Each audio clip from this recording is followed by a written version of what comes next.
Sorry for the break. Let's continue. There are certain illustrations that our teachers need to show us. Now we can't carry some of these illustrations. Probably the school may not be able to afford them. And some of these teaching aids to maybe dangerous. Let's say we need to learn about a tiger or something. We can't carry a live tiger into the classroom, so all of you will be dead. So what will happen is probably uh, your teacher will go online, search for pictures and probably videos of tigers, how they work or how they behave, and then they will bring them to show you. They will bring the video to show you. So that is also serving as a teaching aid for things that we cannot carry into the classroom to show you. We can easily video them, or we can easily find pictures of them and display to you for you to better understand them instead of explaining things in a vacuum to you. And this happens to all subjects, not only restricted to ICT tools. Now, it is my prayer that we will be able to get all the classrooms in Ghana fitted with projectors and other forms of ICT tools, so that we become advanced in our teaching and learning as well.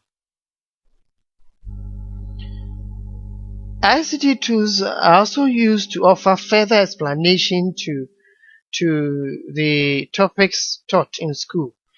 Okay, so the teacher uses ICT tools to give students a further explanation. An example is if your subject, every subject teacher has created a Facebook account. Then he teaches, after teaching the topic in the classroom, then he would ask students to come in with their questions. Then through the Facebook accounts, so students will ask their questions, things they didn't understand, then he would explain it to them. You also have mobile phones, or even not mobile phones, phones in your schools, the fixed phones. So you can easily call your teacher if you are learning something and you didn't get a clearer understanding to it. You can easily call your teacher on the fixed phone line and tell him, "Oh, sir, this lesson that you taught, can you give me a further explanation to this particular part?" Then your teacher will give you a further explanation.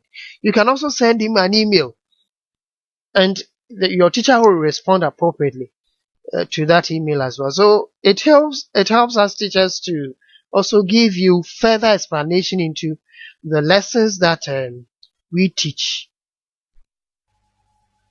Then we use ICT tools to evaluate students' performance records. That is, how are you performing in school?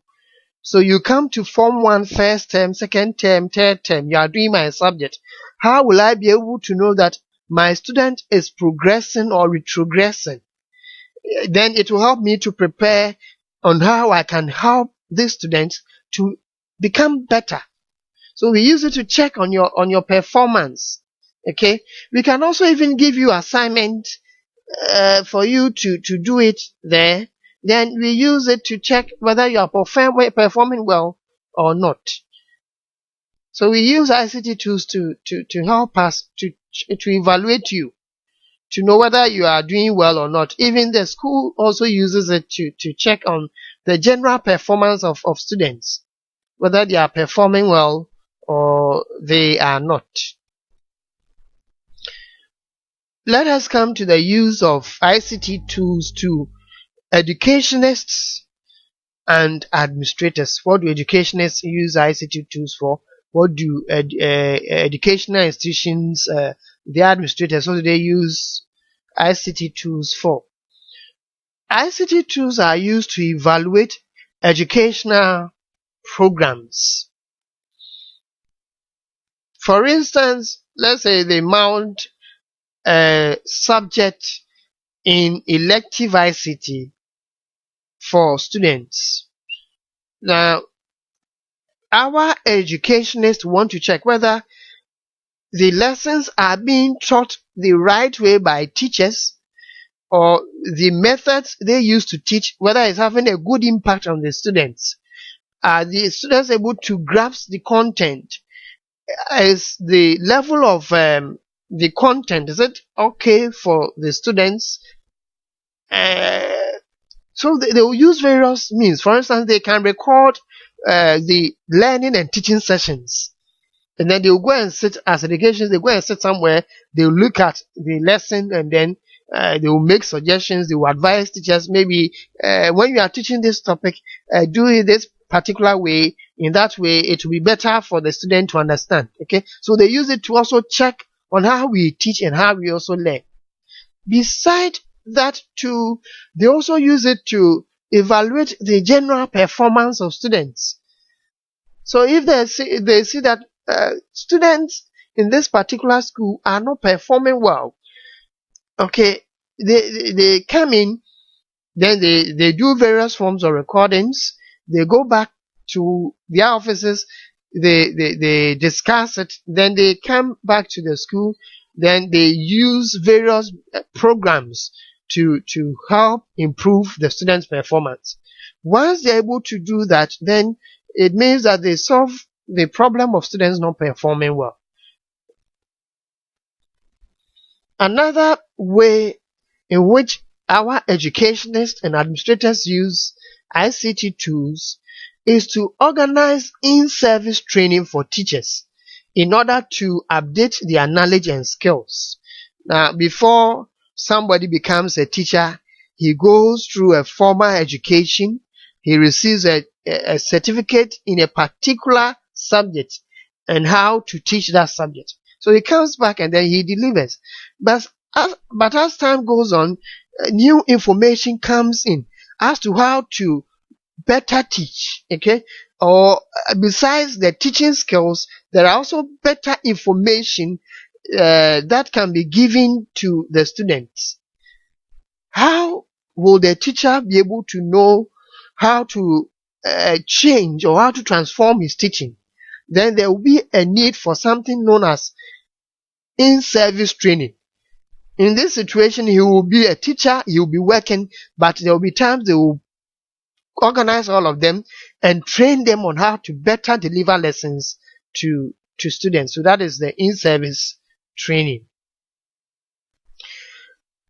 Our educationists and administrators also use ICT tools to manage or handle staff and students' records. Formerly, we had all our records on paper.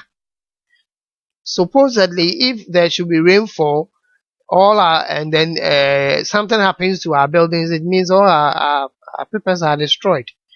And even for papers, you can't keep them forever. At a certain point, they will self-destruct. Okay, they will spoil by themselves.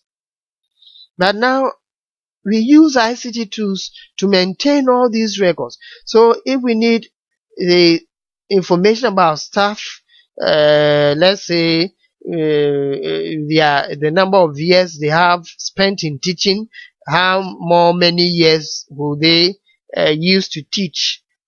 Okay, they have all those records, so that maybe if there's a need to train new teachers, they will the educationists and then administrators will know at what time and at what time do we need to train more teachers, what number of teachers do we need to train to replace the ones who will be phasing out. And beside that, if there are places where there are no teachers, how many teachers do we need to produce? Okay, the administrators and educationists, they do pay teachers and other non-teaching staff. How do we know that these staff members went to work? Okay, how do we determine their salaries? They use ICT tools to do all these. And then students' records. You go to every school now. You should notice that when you enter the school, your records will be taken. Records about your parents will be taken. and they will use ICT tools in taking these records. If let's say you do an exams or you do various exams, the results, they are all kept as records in the school. Sometimes too, they are sent to your parents through mobile phones, through emails, and through various forms of platforms. Okay, so they use ICT tools to manage staff and students' records. ICT tools also facilitate communication between management, staff, and then students. So if let's say the ICT coordinator in Accra needs to deliver a message to me concerning my subject, let's say they are bringing in new computers to my school, he can easily pick a phone and call me that, oh Charles, we are sending about 100 computers to your school. It will come through this road. It will be carried on this vehicle with this registration number, so I'll be prepared and then wait for them. If my school management needs to tell me that, oh, I need to do something, they can easily pick a phone or send me an email. Okay, so there are several ways through which we communicate. Then if let's say that my headmaster probably needs to see certain parents concerning their wards, he can easily pick a phone and call the parents or send them email. I hope you do understand. All right. That is good. So those are the uses of ICT tools in our educational institutions. Let us come to the use of ICT tools in entertainment, leisure, and media. In this area, we are able to access so much news. You have television at certain periods within the day. Newscasters will come and then read the news to us. They tell us the current happenings in our society. All right, so that we are abreast with whatever is happening around us. Now we get these through television, through radio, through internet, and through other means that is possible. Now they even send message in the news in the form of text messages as well. We are becoming very interesting, right? So we're able to access so much of information or so much of news through ICT tools. Then we also are able to access more entertainment, and then we are able to access very fascinating music and movies. Now the music that is coming out is great. They sound better, though some of them, let me say most of them are not that sensible anyway. But at least the rhythms that these music producers and musicians produce, is that the quality of the music is good. Not the lyrics per se, but the quality of the music is good. And then the movies too. Better movies are coming out with better graphics, better pictures, better effects, and so on and so forth. And then as you get access to this, you become very much entertained. And how do they do these? They use ICT tools. Once you have access to the movies and you listen to the music or you watch the music as well, you're able to de-stress. You're able to relax, right? You relax, and then, so that is another use. Now we also have games, games like FIFA. You have NTFS.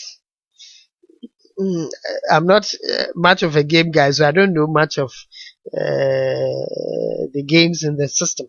But you have so many games coming up, and these games have better graphics presentations. Remember, the computers that are also coming out have better graphics, right? Strong and powerful VGAs that can allow you to play these games. And you can find these games through various mediums like PSPs, game consoles. You can play them through the internet. You find games on your phones, isn't it? So there are better games coming up, and all these are made possible through our ICT tools. Then another use of ICT tool is, you can also take this one as an advantage as well. It's helping us in changing how we do things or how we behave, our dressing, the way we speak. Okay, we are able to articulate our ideas in a more behaved way. Okay, our dressing, yeah, we are improving the way we dress, though some of them are negative. Mm. You learn certain lifestyles. Now you put on earrings. Some people, you see, in our culture, they are perceived as wrong behaviors. But for those over there, there's nothing wrong with it. So we learn from them and then we apply them here. But those within our country may find it as not that good. But in whatever way, it is helping us change the way we act or the way we behave. Even the kind of food we eat has also been affected through the access to ICT tools, isn't it? Right. So we are done with the use of ICT tools in entertainment, leisure, and media. Let's come to governance. How has, or what are the uses of ICT in governance? How does our government, various institutions of our government, use ICT tools? Government and governments, when I talk about governments, I'm talking about different governments belonging to different countries and then probably different regions. So governments and their agencies use ICT tools to allow citizens to access various facilities. Now, every government provides certain facilities. Some of these facilities will be to allow the citizenry to file their taxes. Now, you can pay your tax if you go to the advanced countries. Gradually, Ghana, we will get there. But if you go to the advanced countries, you can file your tax through ICT systems. Okay, you file your returns through ICT systems, and then the government receives it. Then, yeah, you are done. You don't need to travel from wherever you stay to a certain location before you file your taxes. No. You can easily do so from wherever you are, and the government will receive your tax. If you need to apply for certain permits, let's say I want to build a house and I need a permit for my land, I can easily apply for those permits using ICT tools. And when I do apply for those permits, the permits are granted and I receive them as well through the ICT tools. Licenses. Let's say I need a driving license. I go there. I'll first of all apply for the license through an ICT tool like internet. Then they will schedule me for a particular time where they will assess whether I'll be a good driver or not. Then if I go and then I'm able to pass, they will send me my license through either through the ICT tool, or they will mail it to me and then notify me that they have mailed my license, and then I can access it uh, through the ICT2. They will tell me, okay, go to your mailbox. You have sent this your license, okay, maybe as a text message or maybe as an email. So I'll go and open my box, and voila, my license is in there. Then payment of tickets. In the advanced countries, whatever you do, if let's say you go and park your car at a parking lot, you'll be given a ticket to pay. The ticket will state the amount you need to pay. Okay. Now, even the generation of those tickets is not done by a human being. Once you enter there, a ticket will be generated, and then it will be affixed to your vehicle. Okay. So no human being will say, oh, you stayed here for this number of hours, and then no, they will use devices, ICT tools to do that. They don't need any human being who will be corrupt to cheat. Somebody may overcharge you, somebody may undercharge you. So in order to prevent that, they will use ICT tools to generate those tickets. Then you use ICT tools to buy stamps. Stamps are similar to tickets, but let me skip it. Another area of the use of ICT2 in governance within the society is to report crime. Now, if I pick my phone and call, there's somebody, there's a crime going on, I can easily pick a phone and call the police and tell them this crime is taking place at this particular place. And then within a matter of minutes, you see the police arriving. Then they will come in and then arrest those perpetrators. Okay, they will arrest those perpetrators. If I'm suspecting of something, I can observe and then give the police and other security agencies information, so they will be tracking the information I will be giving them.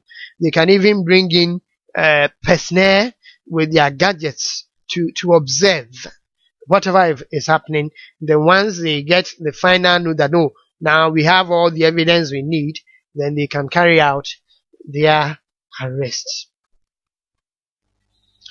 We can also use ICT tools to apply for financial aid.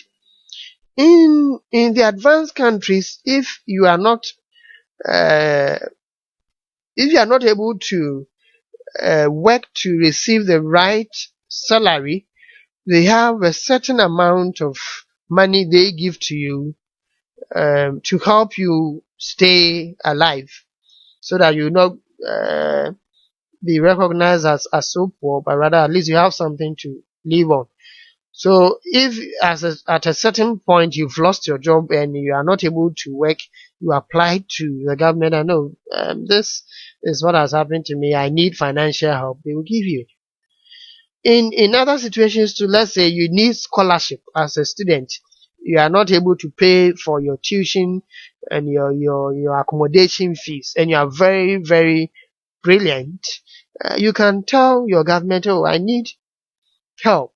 You can use an ICT tool to apply, and then if you deserve it, they will give you that aid.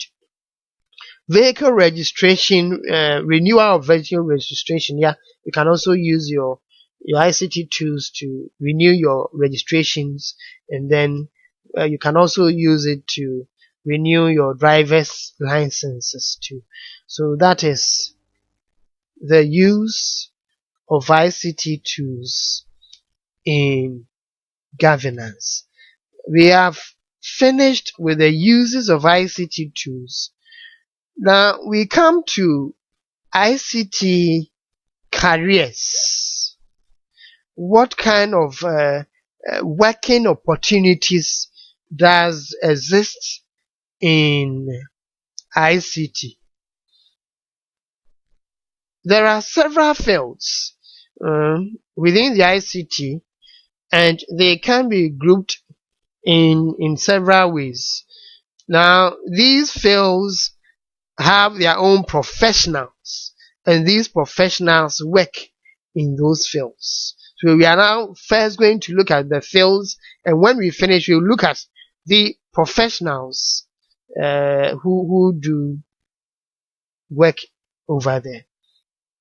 The first group of fields is general business and government organizations and their IT department. So you have business sector, okay?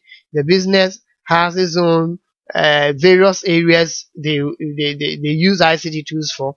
You have government organizations have various uses of ICT tools, and this involves the integration of ICT tools into various sectors of the business and then into those organizations.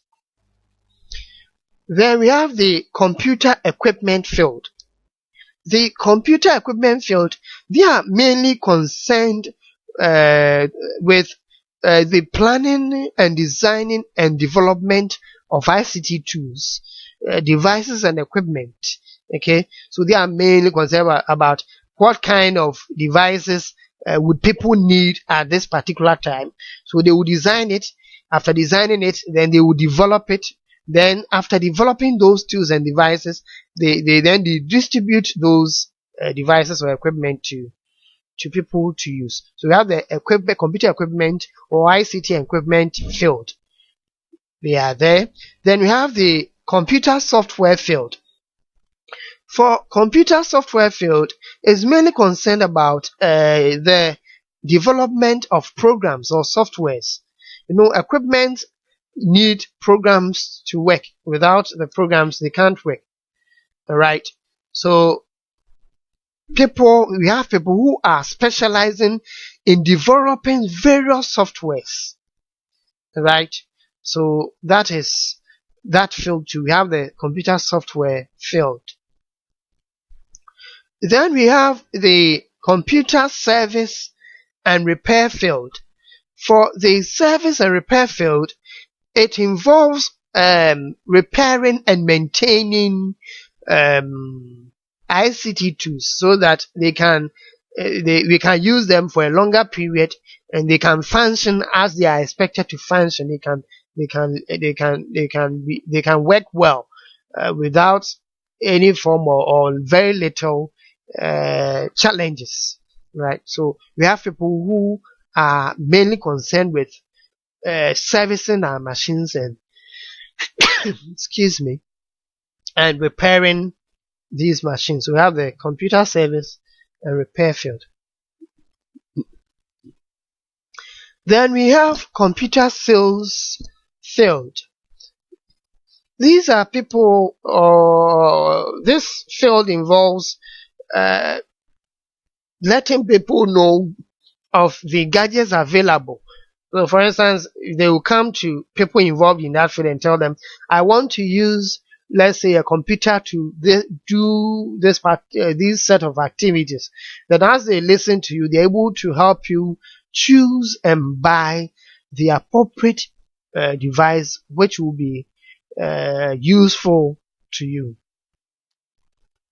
Then we have the computer education and training field. Computer education and training field. Those who are mainly concerned with training people, helping people to gain various knowledge within the computer or within the ICT field, or within the ICT industry.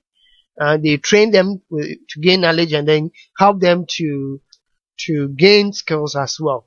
That is their main concern, and that is where I am now. Right now, I'm in education. I'm training you.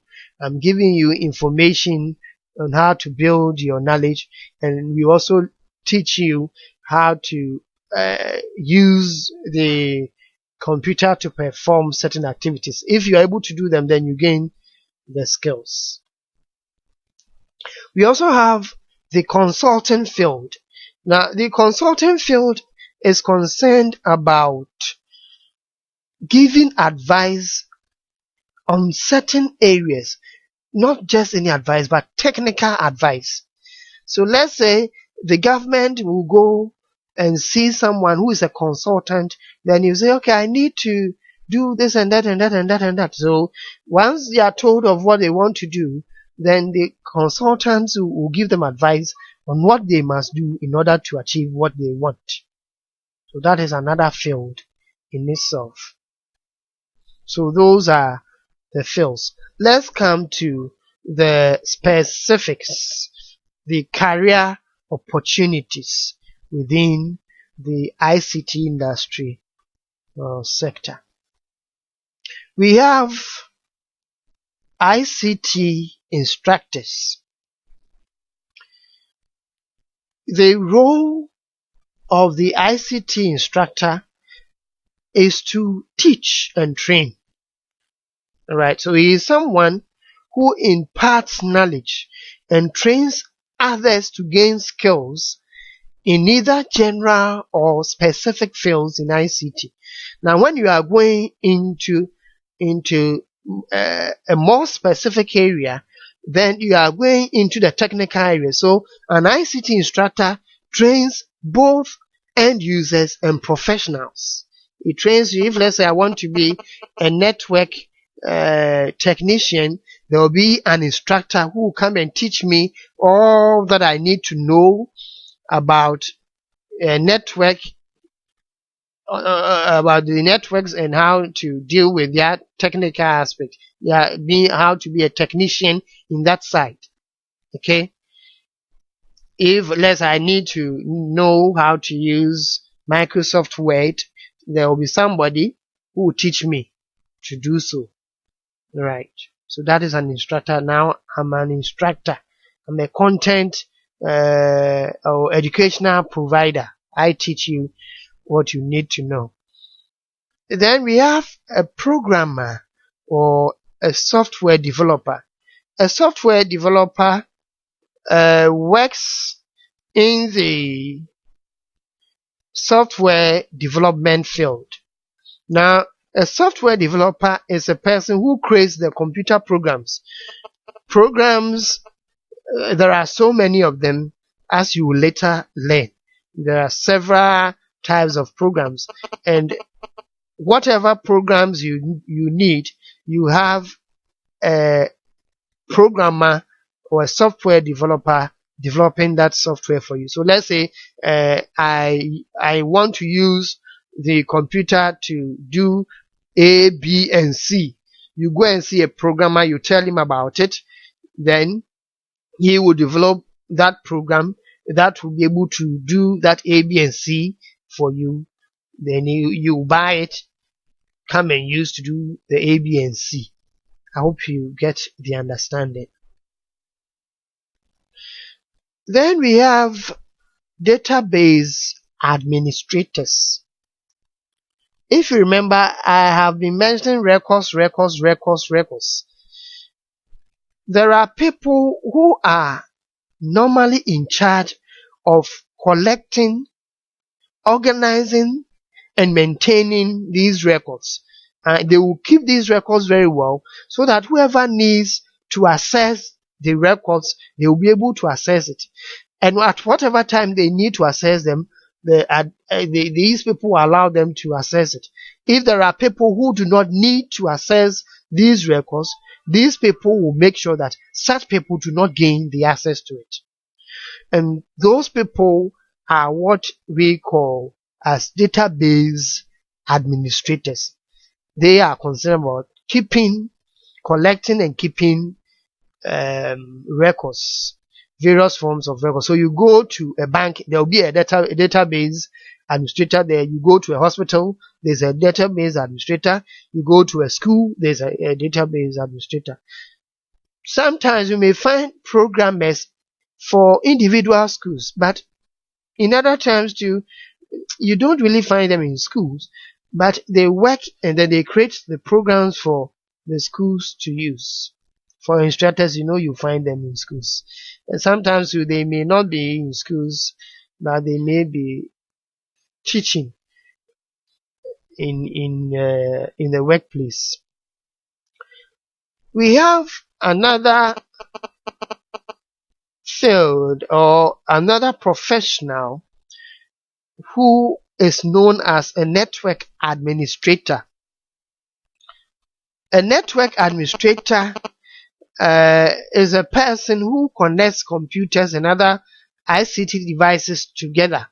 Okay, so the purpose of connecting them together is that it will enable a communication between or among those devices. Okay, let's say that I am using my computer here in my room.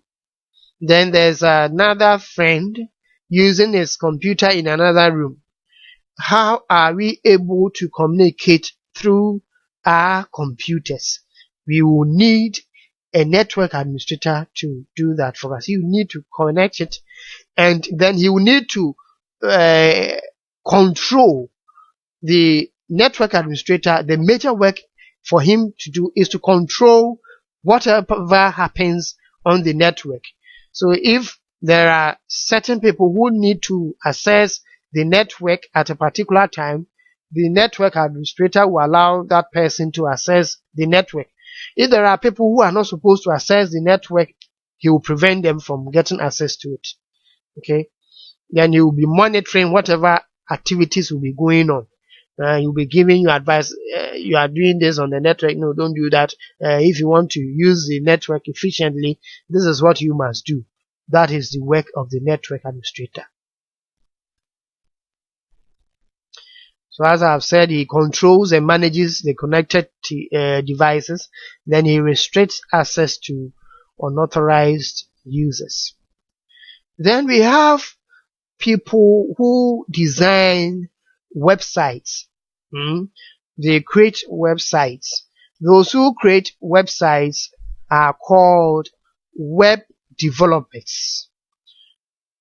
Websites contain information, a certain information, and web developers design the websites for individuals. Let's say I want a website for myself. I'll go and see a web developer, develop this website for me, then I'll pay. A web developer can also be employed in an institution to work. You also need to remember that. Same applies to a network administrator. A network administrator, normally they work in institutions. They may be employed in the institution. Sometimes too, they may work on their own somewhere, and then they will be controlling the network of the institution or of the organization. So let's come back to the web developer. So the web developer will design a website. Let's say I have a company. I have various products. I can go to a web developer. He will design a website that contains information on the product I have, how to access those products, and so on and so forth. The purpose of websites, I have already explained, is to relay information from the individuals, organizations to other people. Apart from web developers, we have people who manage the websites, and what they will do is if there's a certain information that we don't need anymore on the website, they will take it out, and then if there's a new information that has been put on the website, they will put it there. If we need to update certain information, we have people who handle that, and such people are whom we refer to as the website administrator, and in other circles too, they refer to them as webmasters. Okay, so we have website administrators. Beside website administrators, we also have service and repair technicians. The work of a service and repair technician is to install, maintain, and repair hardware. Okay, so first of all, you go and buy computers, and you invite your service technician to come and connect them for you. You connect it, then whatever configurations have to be done, sorry, he will do them for you. Then if there's a need for some software, he would install those software. Then if there's a need for him or her to upgrade it, he will upgrade it for you. You configure the software in order for you to use. And if there are problems, he will identify through troubleshooting. He will identify those problems and solve those problems for you on your systems. Okay, so those are service and repair technicians. Then we have system analysts. A system analyst is someone whose work is mainly to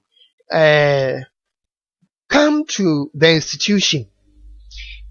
When he arrives, he will be observing the work that each department does. Okay, so first of all, you go to, let's say, the human resource department.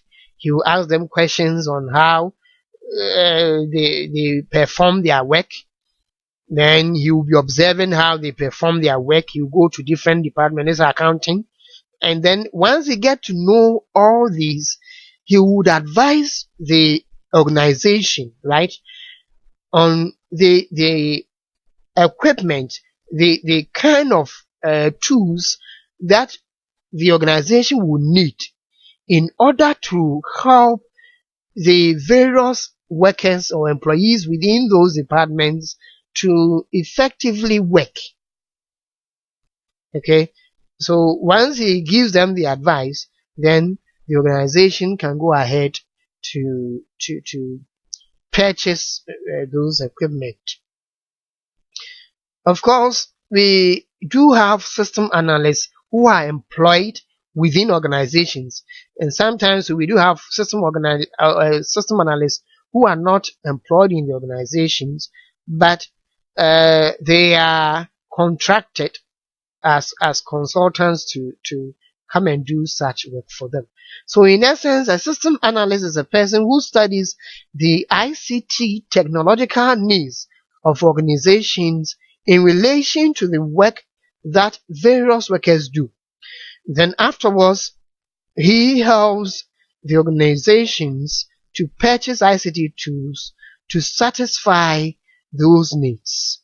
So he will identify the technological needs and then advise them as to what kind of devices and tools the organization has to acquire. We also have another group of professionals called desktop publishers or graphics designers. For desktop publishers, a desktop publisher is a person who creates and designs various forms of graphics.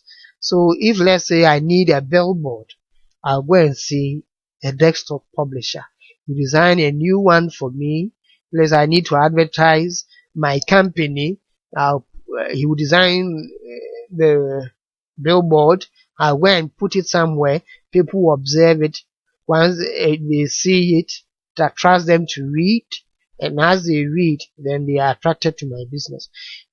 If, let's say, we need illustrations, for instance, I'm writing a book and I need illustrations in my book, I'll go and see a desktop publisher to design those illustrations for me. It may not be necessarily a book alone, but like if, let's say, we need illustrations, road signs, okay, that is the work of the desktop publisher or the graphics designer. Wedding cards, posters, and so on. All of them are designed by desktop publishers. We also have help desk specialists. A help desk specialist is someone who helps non-IT workers to do their work using ICT tools. Let us say the company has acquired various tools to undertake various works. Okay, so we have workers who will be undertaking or using the tools to do those works. Probably the workers may not know how to do a particular thing on the computer. That is where the help desk specialist comes in. So you call the help desk specialist, you tell him, oh, I want to do this and that, I can't do it. Then once the help desk specialist hears of what you want to do, or if you have a difficulty, he will hear of it and help you do, he will teach you how to do it.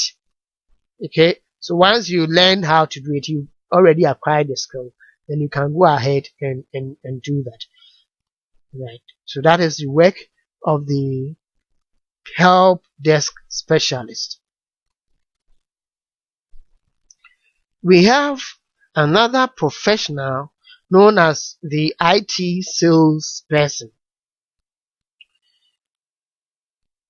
As I have already explained, he is a person who guides people or organizations to purchase the right ICT tools for use.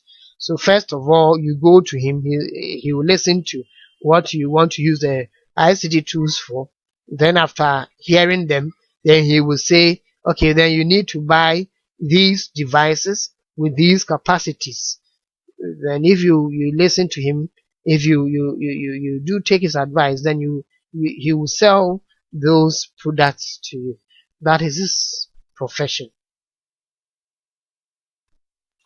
We also have computer engineers. A computer engineer is a person who studies the ICT equipment needs of individuals and organizations. And then after knowing those needs, then he would develop those equipments, right? We develop those equipment for us to use. So, for instance, we were having desktop computers, and we needed to work outside our offices. We needed to work, let's say, in far distances. I can't carry my desktop along, so the engineer will look at it. Okay, people will need laptops. Okay, and these laptops we can't always connect ECG electrical power to it all the time. So we will need to give it some sort of battery so that wherever he needs to use his laptop, he can use it. So the engineer designs, he looks at what we need, then he will design and then develop the equipment for us to use. Then we come to an IT consultant. I'll just read what is there because it is self-explanatory. He is an experienced ICT person who offers expert advice on some issues concerning ICT to individuals and organizations. For this one, I would not explain further.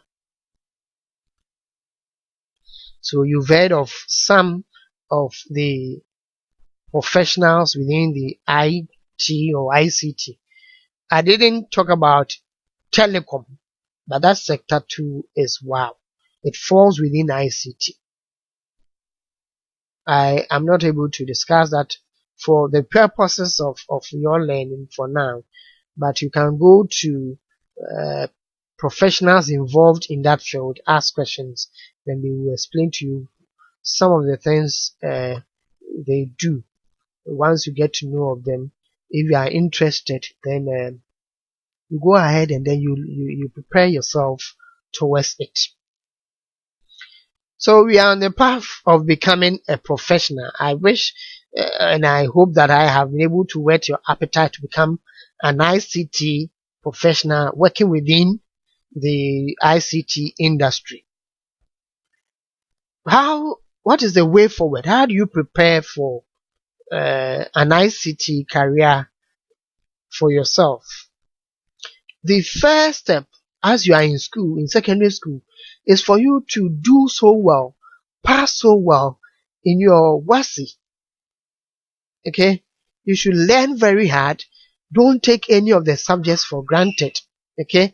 Whether it's ICT, whether it's mathematics, whether it is social studies, whether it is PE, it is English, it is French, whatever courses you are doing, don't take them for granted. Learn them seriously and make sure that you pass very well. Because when you learn very well and you have the skill in those subjects, you are able to also make use of them in the ICT. Okay, so don't take any subject for granted. Take every subject seriously. Learn very well. And when you are done, then you have to choose on which field you would want to go in, or which field you are interested in. So me, for instance, I chose the field of IT education in my first degree. Then I took telecom management for my second degree, and I hope to choose another content for my PhD. I'll choose another for my PhD as well. Alright, let's continue. So you need to choose a field. If you are interested in networking, you want to be a network administrator or a network technician, you say, I'm interested in this field and I want to become a professional in it. You have to decide. If you can't decide, I have given you advice here. You can also go and see people who will give you career advice as to what you should choose within the ICT. They will first look at your prospects, what you can do. Then they will advise you along the way. Then after you've chosen the field, there are 3 ways of getting to be a professional.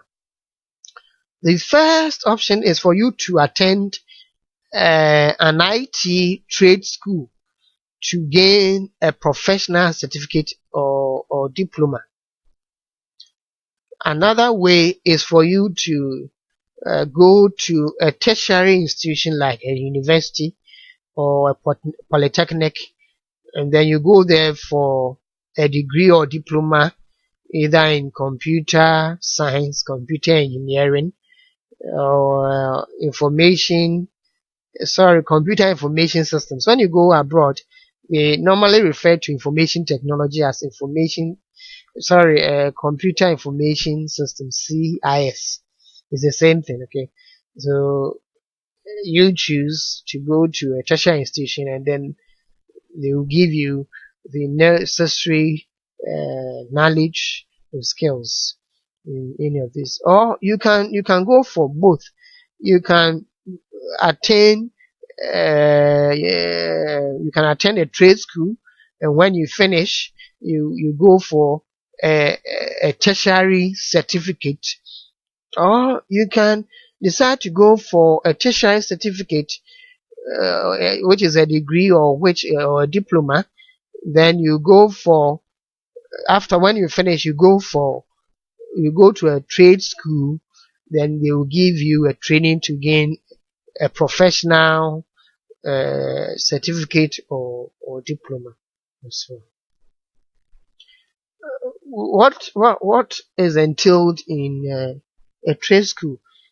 A trade school is there are institutions that offer educational or that offer education specific to the area you are interested in.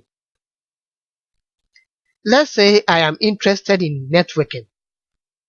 When I go to a trade school, all the training they will give me will be on networking and nothing else. is solely on networking.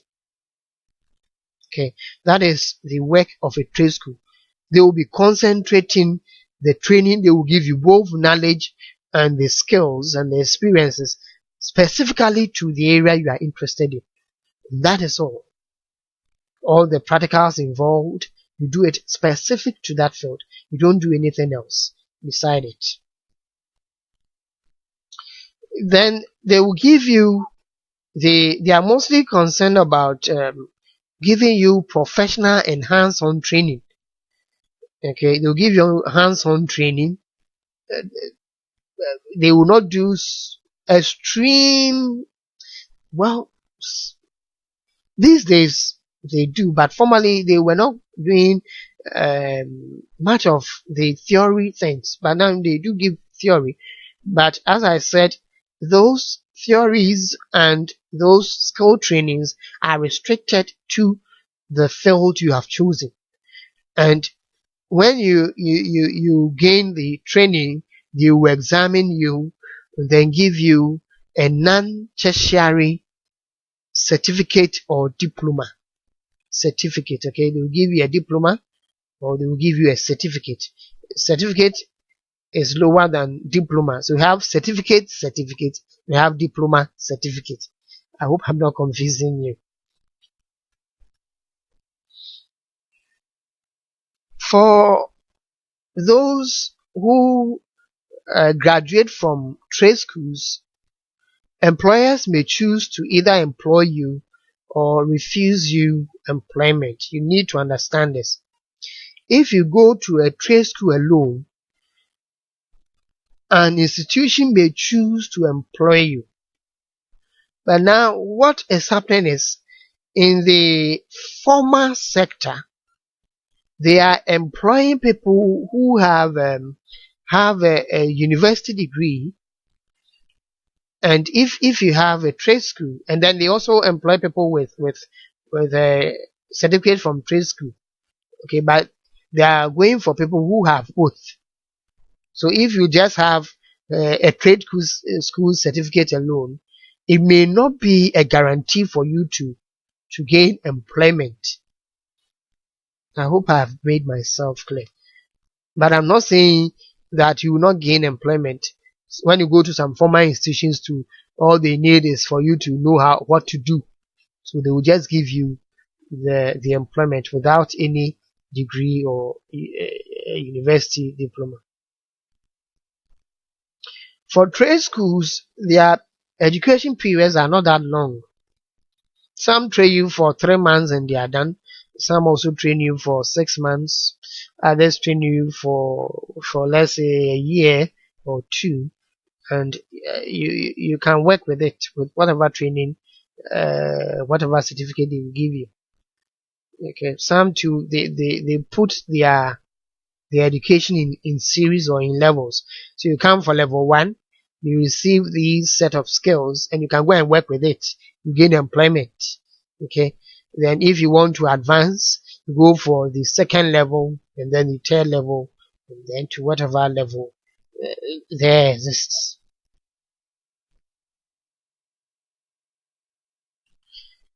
In some cases, people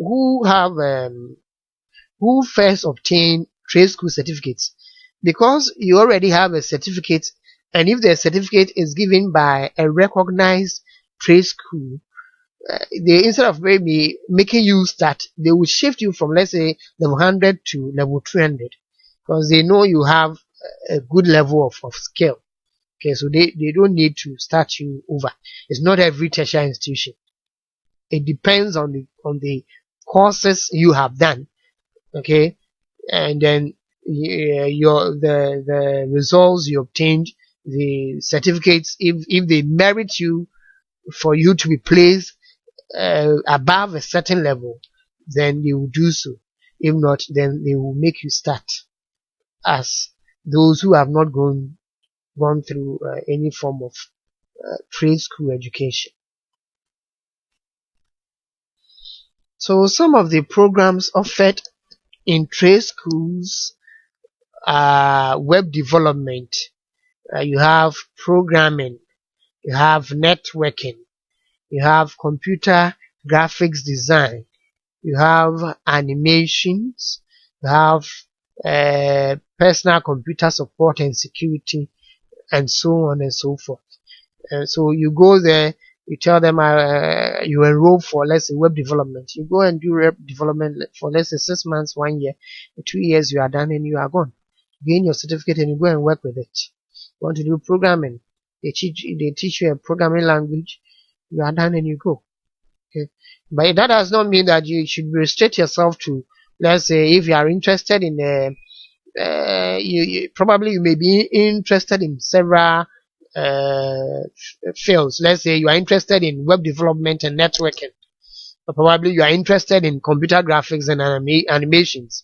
You may be interested in computer gaming software. You see it, so you can combine them. But what I'm saying is, normally you do one at a time.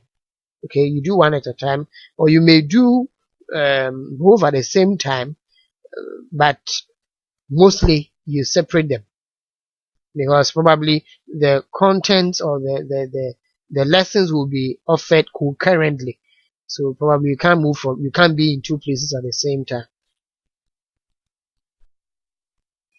Examples of trade schools are IPMC, then you have NIIT, then you have Kofi Annan ICT Center of Excellence. Then I think there's also another one. Is it Compinet? Yeah, there's a Compinet school. As at now, I don't know so much about the others, but the prominent and well-recognized ones who are given, whose certificates are recognized nationwide and internationally, are some of these ones that I have listed here for you. So if you want a guarantee of working with your certificate here in Ghana and in outside Ghana, I would recommend that you go for training from one of these institutions.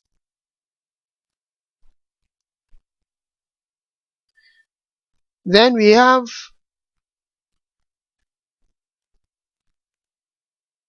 university or polytechnic diplomas, and then we have degrees. Unlike trade schools where their training periods are short, for universities and polytechnics, normally their training periods may be between 2 years and 4 years. If it's a diploma, it may take 2 or 3 years. If it's a degree, it may take 3 or 4 years. And they offer both academic education. Okay, there's academic education, so you do intense concepts, theories, and then concepts. Then you apart from gaining the academic knowledge, you also some of these tertiary institutions also offer professional education, like what the trade school does. So you have two. Okay, you have two, and these trainings are normally in IT, or what I mentioned as the CIS, computer information system, or it can be in computer engineering, then computer science.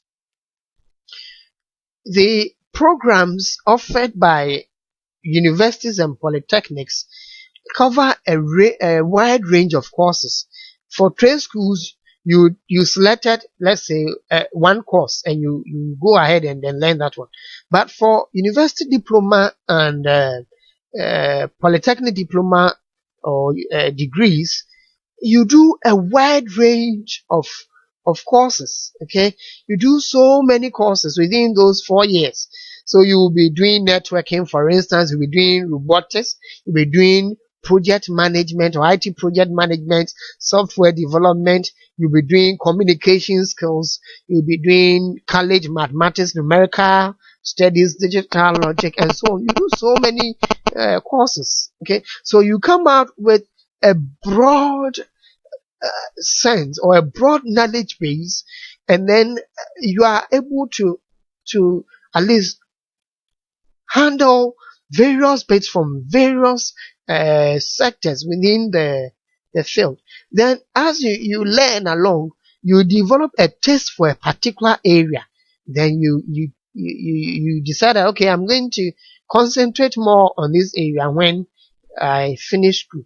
In some polytechnics and the universities too, when you progress, they start allowing you to choose an area of specialization. So you specialize in that area, and then you graduate as the expert for that area. I think now more institutions are doing that.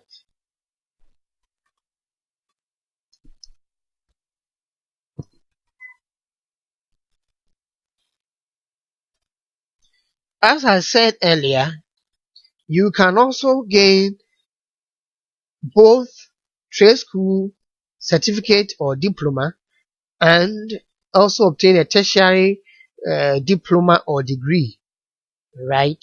You can have both, but I'm advising that you don't do both at the same time, because university or polytechnic education itself uh, entails a lot. It demands a lot from you. So I would advise that concentrate on one, complete one. When you are done with one, then you can go in for the other. If not, you wear yourself out, and if you are not careful, you will not be able to produce the best results. Let's now concentrate on the university and then polytechnic programs. So we have the undergraduate programs or disciplines. In the undergraduate programs, we have computer information systems as one discipline. Then we have computer science as another discipline. We have computer engineering as another discipline. But as I said now, we have disciplines uh, being being expert disciplines as well. So you have, let's say, a degree in web development. So web development on its own has become a discipline, but of course you do bits of other courses as well. So in general terms, these are the undergraduate programs that are offered, especially in our Ghanaian universities and polytechnics. But I also mentioned that we have the telecom sector too. So, for instance, we have telecom engineering, we have web networking, a degree in networking, diploma in networking, also offered in these university and polytechnics as well. But for now, I'm looking at these ones, which are more common. Let us look at the nature of the IT or computer information systems. How is it like? The IT course is a more practical and more application oriented. That is, it involves a lot of practicals, okay? And you need to apply your knowledge to several things. That is why the application comes in, okay? So it requires a lot of hands-on. You need to perform certain activities, okay? So that is the nature of the IT.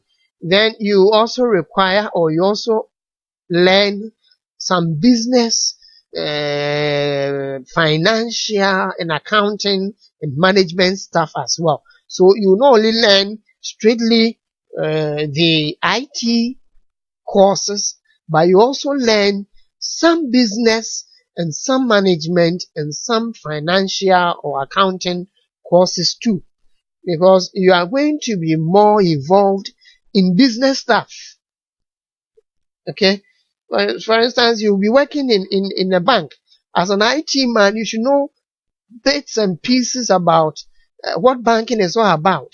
their activities, so that when you are asked to develop certain systems for them, once you have the basic knowledge on how they work, once you were trained in them, you're able to develop a good system that will give them good results. So that is why you need, or that is why you'll be giving training in business and management contexts too. Then you also need, I think I've spoken about this, you need to understand how to design and implement information systems. I have explained what an information system is to you in our previous session. But how do you design a system for the organization that will be suitable?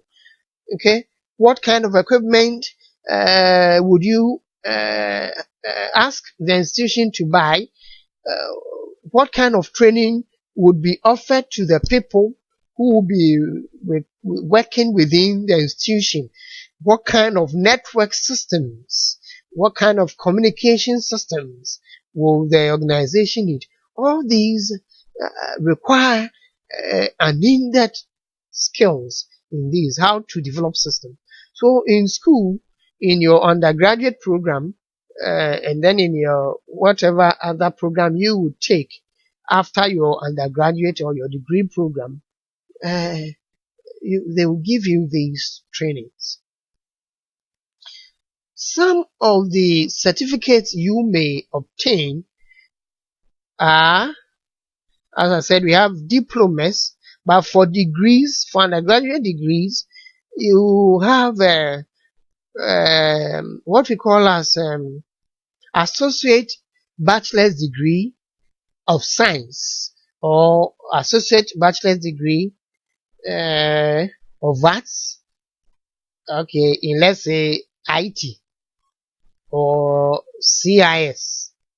Then you can also go in for a program that will lead to the award of a Bachelor of Science degree in IT. And when you are able to do so, you can go ahead and read Master of Science in IT. Apart from Master of Science in IT, of course, there are other fields that you can also progress after your first degree. Then if you want to move on, you can also go for a PhD as well. Let us come to the computer science program or discipline. The computer science is more of theory based. Okay, so for them, they are more concerned with concepts and the application of the concepts. It is not so much practically oriented. Okay, it is not so much practically oriented. So they are more into finding out why certain things work, or finding out how to make certain things to work. Okay, or how we can use certain things. Okay, so they are more concerned about theory than concepts. For computer science, it is mostly mathematics and science oriented. Besides it being theory oriented, it is also mathematics and science oriented, which means you will be using a lot of mathematics appreciations and science appreciations as well. Then the aim of a computer science degree would be for you to gain or understand the fundamental nature of hardware and software with respect, not only restricted to as in the devices, but also the hardware part of, let's say, a network, the software part of a network. They try to understand how they work, and they think of what better means can we make them work, what softwares or what elements of softwares can be improved or can be introduced in order for certain things to work. Let me remind you that, okay, let me leave it for now. Let me leave that one for now. So for computer science, some of the degrees awarded are Bachelor of Science. So you go there and you obtain Bachelor of Science in computer science. Okay, then if you like, you can progress to read a master's program. Then you read, if you from the master's program, you can go and then read a PhD program.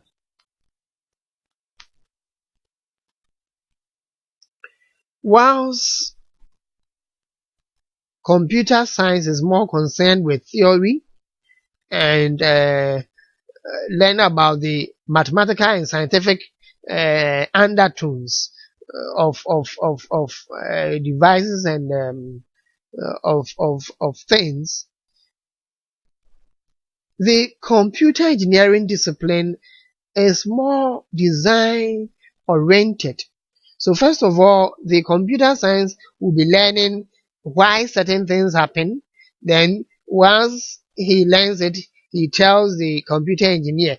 Then the computer engineer will design something that will be used, or that is based on the knowledge provided by the computer scientists. Okay, so the computer engineering field is design oriented.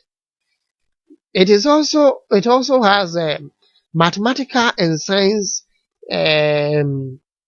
orientations too, because if the computer science man needs to explain things to you for you to understand, then you must understand how these mathematical and science things also work for you to better appreciate whatever he tells you. If not, whatever he tells you will be in a you'll be in a limbo. You may not properly understand, and whatever designs you will be designing may not conform to what was given by the computer scientists. But of course, if you have the basis of math and science, you can also conduct your own mathematical studies and scientific studies, and then design your things as well. So in a way, computer engineer is a bit at a higher level, if I may say, to a computer scientist. And for them, theirs is to understand the fundamental nature of hardware and electronics. So their main concern is on hardware equipment and then the electronics. The IT man will be more concerned with repairing and then developing software. But for the engineer, his main concern will be hardware and electronics. So for instance, a computer engineer will be able to repair a hard disk, but an IT man will not be able to repair a hard disk. Neither can a computer scientist. Okay, so they are more concerned, or they are more into developing electronic gadgets, and then they are more also into repairing gadgets that probably a normal IT technician cannot do. So that their training is geared towards those. Degrees that they can gain will be a BSc in computer engineering or Bachelor of Engineering in computer engineering as well. Then if they so wish, or if you so wish, from your first degree, you can go ahead and read a Master of Engineering or Master of Science in computer engineering, and then you can go ahead and read PhD in computer engineering. Now, when you have a computer engineering degree, or let's say even an engineering degree itself, you can go and read telecom engineering as well. It's very easy for you to end up there. And as I said, being in the telecom sector too is very, very lucrative. Some of the courses you'll be learning at the undergraduate level for IT are digital logic, application programming, operating systems, systems analysis and design, database, the networking, web development, and so on. If you want to go into IT, then you should do so well in the core ICT subject.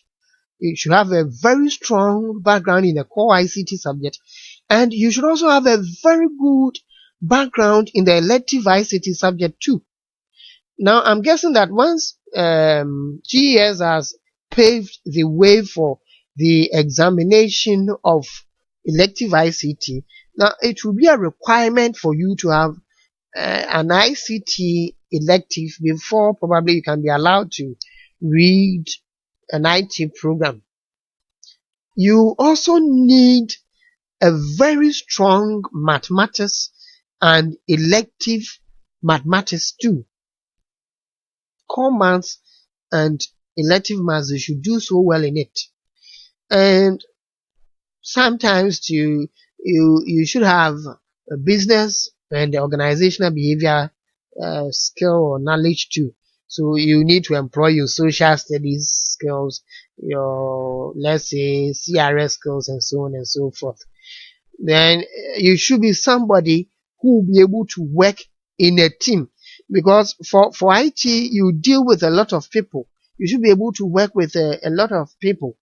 Okay, so you need to associate whilst you are in SS. You need to be involving yourself in social clubs. Okay, you should be engaging more in school activities. Okay, don't leave yourself out in any of these. Then you should also know how to present information, how to articulate information. You need presentation skills. Let's say you are given a topic, you say, come and present it to us. You do that a lot in IT. And if you don't have good presentation skills, then you can't do IT, because you need that one more. If you can't do presentations, then I would suggest you restrict yourself to computer science and engineering, because those ones sometimes they are confined to some of their research centers and then their labs. But if you want to do IT, then I guess you need that.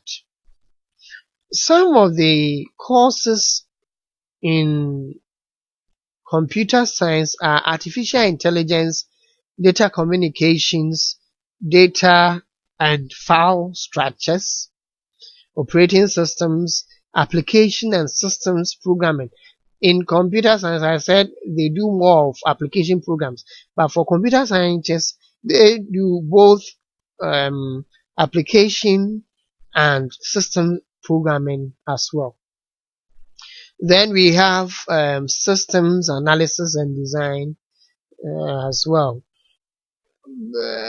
If you want to do computer science, then you need a very strong background in elective ICT. You need a very strong background in mathematics and physics too. Alright. Then let's come to some of the courses offered in computer engineering. It mostly teaches students how to design and develop electronic components found in computers and peripheral devices. Well, I think I have already explained this, right? And some of the courses are electrical engineering, digital logic, application and system programming. But they will be more interested in system programming that deals with the core of devices themselves. Let's say development of BIOS. BIOS for various devices like printers.